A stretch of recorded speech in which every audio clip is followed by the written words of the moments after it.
রোজা তো চলে এসেছে আর রোজার সবচেয়ে গুরুত্বপূর্ণ কাজটা আজকে করে নিলাম। আসসালামু আলাইকুম, সবাই কেমন আছেন? আশা করছি সবাই ভালো আছেন। আমিও আলহামদুলিল্লাহ ভালো আছি। তো আজকে সকালে খাওয়া দাওয়া শেষ করেই চটজলদি রান্নার জন্য রেডি হয়ে গেছি। আমাকে একটু বাইরে যেতে হবে, তাছাড়া হচ্ছে রান্না বান্নার কাজও করা লাগবে। তো এখানে আজকে অল্প অল্প করে সব কিছু রান্না করব, যেহেতু আমি আর সাবিহা বাসায় আছি সেজন্য। আর যেদিন আমার কাজ থাকে সেদিন আমি চেষ্টা করি ঝটপট যে রান্নাগুলো করা যায় ওইগুলোই করি, কিন্তু তারপরে দেখা যায় আমার দেরি হয়ে যাচ্ছে। তো বাসায় হচ্ছে কিছুদিন আগে লাউটা এনেছিল, কিন্তু এখন দেখি লাউটা নষ্ট হয়ে যাবে। আসলে কিছু জিনিস ফেলে দিতে খুবই মায়া লাগে। তো লাউটা হচ্ছে এভাবে রান্না করে নিলাম। সাবিহার জন্য হচ্ছে একটু কুমড়া ভাজি করব, তো সেটাও করে নিলাম। আজকে হচ্ছে তেমন কিছু রান্না টান্না করবো না, সাবিয়ার বাবা যেদিন বাসায় থাকে ওই দিন হচ্ছে একটু রান্নার ঝামেলা পড়ে যায়। তো মা মেয়ের জন্য অল্প অল্প করে সব কিছু রান্না করছি। হয়তো অনেকে ভেবে থাকবেন যে এত অল্প অল্প রান্না কীভাবে খায়। আসলে সাবিহা আর আমি বাসায় খাওয়া দাওয়া করি। সাবিহাকে হয়তো তেমন না ধরলেই চলে। আসলে বাচ্চা মানুষ আর কতটা খায়, মূলত আমার জন্য বেশিরভাগ রান্না করা লাগে আর কি।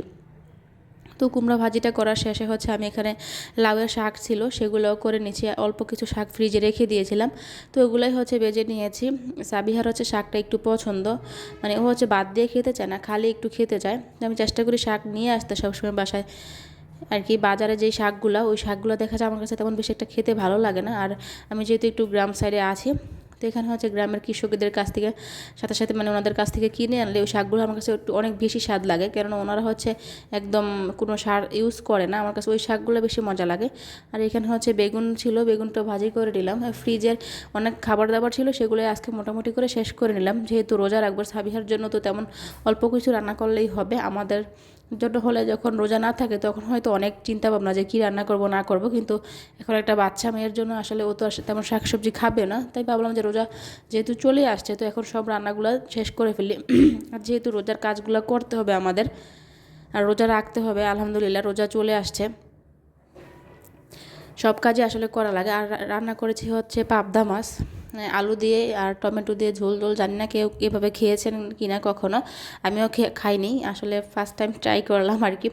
আর সব তরকারিতে চেষ্টা করি আসলে সাবিহার জন্য কিছু না কিছু ইউজ করার।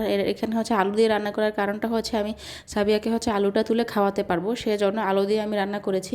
তো প্রথম প্রথম যখন রান্না করতেছি তখন ভাবতেছি কেমন হবে রান্নাটা, একদমই ভালো হবে না, কেননা পাবদা মাছ এত ছোটো মাছ হয়তো আলু দিয়ে রান্না করে না, কেউ খায়ও না এভাবে। আসলে কে কীভাবে খায় জানি না। আমার মনে হয় যে আমি চেষ্টা করি প্রতিদিন যেটা মানে আনকমন কিছু রান্না করতে, যখন যেটা দিয়ে মন চায় ওইটাই রান্না করে ফেলি। এত চিন্তা ভাবনা করার কি আছে, খেতে তো হবে, একটা দিয়ে খেলেই হয়। তো রান্না করার পর যখন খেলাম, বিশ্বাস করেন আমি এতটা মজা লাগছে আমার কাছে যা বলার বাইরে, খুব মজা হয়েছে। দেখেন কালারটা কতটা সুন্দর আসছে, আর খেতেও খুব মজা লাগছে। আর মানে আমি ভেবে অবাক হয়ে গেছি আসলে এভাবে হঠাৎ রান্না করছি কেমন হবে চিন্তা ভাবনা করে খাইনি। তারপরে যখন প্লেটে নিলাম তখন সত্যি কথা অনেকগুলো খেয়ে ফেলেছি। তো এই ছিল হচ্ছে আজকে আমার দুপুরে রান্না বান্না, বেগুন ভাজি, কুমড়া ভাজি, লাউ শাক ভাজি, আর হচ্ছে পাবদা মাছ, সাথে হচ্ছে লাউ। এটাই হচ্ছে আজকের মূলত রান্নাবান্না ছিল। তারপরে অনেক রান্নাবান্না মামের জন্য হয়ে গেছে। আসলে আমি এত খাবার দাবার খেতে পারি না। আর হচ্ছে সাবিহার কিছু কাপড় চোপড় ছিল, তো ভাবলাম যে এগুলো ওয়াশ করে নিই। বারান্দা দিয়ে কিন্তু আমাদের অনেকটা রোদ আসে, সাবিহাকে সবসময় বারান্দায় খেলতে দিই, ও এখন খেলতে চায় না, কেননা অনেকটা রোদ আসে আর এত রোদে বসে বাচ্চারা খেলতে তো পারে না। মোটামুটি সকালের দিকে দেখা যায় অনেকটা রোদ এসে পড়ে। তো আমার সকালে হচ্ছে একটু কাজ করছি, সেজন্য আমার ধোয়াটা এত পসিবল হয়নি। একটু দুপুর টাইমে রান্নাবান্না শেষ করে তারপর ওয়াশ করে দিয়েছি। তো আমার দেখা যাচ্ছে কি রোদ থাকার জন্য আমার ছাদে যাওয়া লাগে না, আমি সব কাপড় চোপড় এখানেই শুকাতে পারি। এটা আমার কাছে খুব ভালো লাগে, কারণ ওকে নিয়ে ছাদে যাওয়া আসা আমার খুব কষ্ট হয়ে যাবে। তো এটা আমার কাছে খুব ভালো হয়েছে আর কি। আর এখানে হচ্ছে আদা রসুন ব্লেন্ড করে রেখেছি।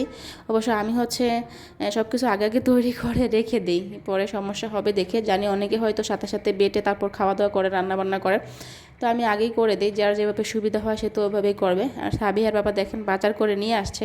ইফতারের বাজার হচ্ছে আমরা এতদিন করিনি, যেহেতু আমি একা ইফতার করব বাসায়, সেজন্য তেমন টেনশন ছিল না। তো তারপর সাবির আবার কিছু নিয়ে আসছে, বললো যে দেখো আমি অল্প অল্প করে নিয়ে আসছি। মূলত হচ্ছে এগুলো আমাদের ইফতারের বাজার না করার আরেকটা কারণও আছে, সেটা হচ্ছে যে সাবির বাবা তো এগুলো পায় সরকার থেকে, আমাদেরকে দেওয়া হয়। তো এই যে আমাদের ছিল আজকের রেশনের এগুলো আর কি। তো এটাই হচ্ছে দেওয়া ছিল, সেজন্য আমরা আর কেনাকাটা করিনি। এটাই আমি মনে করি যে রোজার মধ্যে সবচেয়ে গুরুত্বপূর্ণ জিনিসগুলো হচ্ছে ইফতারের আইটেমগুলো, তো ওইগুলো হচ্ছে আমাদেরকে দেওয়া হয়েছে। তো আগে আমরা সেজন্য বাজারটা ওইভাবে আর করিনি। তো তো এটাই হচ্ছে আমাদের বাজার টাজার ছিল। আর ভিডিওটা যদি আপনাদের কাছে ভালো লাগে অবশ্যই সবার কাছে একটু শেয়ার করার অনুরোধ রইল, শেয়ার করে পাশে থাকবেন। আর কি বলে, ভিডিওটা কেমন লাগছে অবশ্যই কিন্তু সবাই কমেন্ট করে জানাবেন, আমাদের জন্য দোয়া করবেন আর আমার পাশে থাকবেন। সত্যি কথা বলতে কি, একা হচ্ছে মেয়েকে নিয়ে সব কিছু করাটাই হচ্ছে অনেক বড় একটা ব্যাপার।